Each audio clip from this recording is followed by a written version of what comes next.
चला तर मंडळी, किचनमध्ये गेल्याबरोबरच आपल्याला कोणता नाश्ता करायचा असा जर तुम्हाला विचार पडत असेल ना, तर हा पटकन होणारा असा नाश्ता आहे आणि तितकाच असा टेस्टी होतो। आपल्या घरातल्या साहित्यापासूनच आपण हा झटपट होणारे आप्पे तुम्हाला करून दाखवणार आहे। इथे मी नवीन पॅन घेतलेला आहे आणि त्यामध्येच आप्पे करणार आहे। 1 वाटी आपल्याला रवा घ्यायचा आहे आणि रवा मी बिलकुल बारीक वापरलेला आहे आणि त्यामध्ये अर्धी वाटी आपल्याला दही टाकायचं आहे। दही टाकल्यानंतर आपल्याला मिक्स करून घ्यायचं आहे। हलक्या हाताने आपल्याला मिक्स करायचं आहे आणि परत थोडं पाणी टाकायचं। पाणी टाकल्यानंतर आपल्याला 10 मिनिटं रेस्ट करायला ठेवायचं आहे।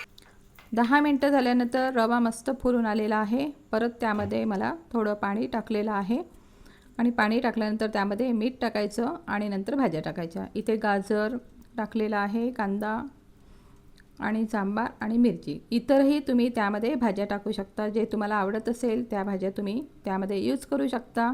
कारण मुलं कसे बऱ्याच भाज्या खायला बघत नाहीत, असे पदार्थ जर आपण केले तर त्यामध्ये आपण भाज्या टाकू शकतो।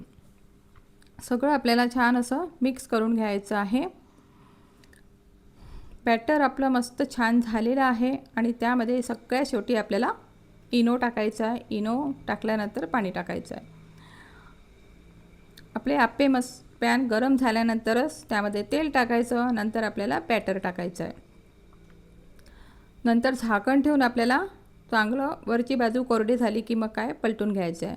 बघा मस्त असे टम असे आपले हे आप्पे फुगलेले आहे आणि तितकेच टेस्टी सुद्धा मस्त खायला लागतात आणि पटपट निघतात। कोणत्या चटणीसोबत तुम्ही खाऊ शकता किंवा नुसते सुद्धा तुम्ही खाऊ शकता। असे नाश्त्या तुम्ही मुलांच्या टिफिनच्या डब्यामध्ये देऊ शकता किंवा ब्रेकफास्टला सुद्धा करून देऊ शकता।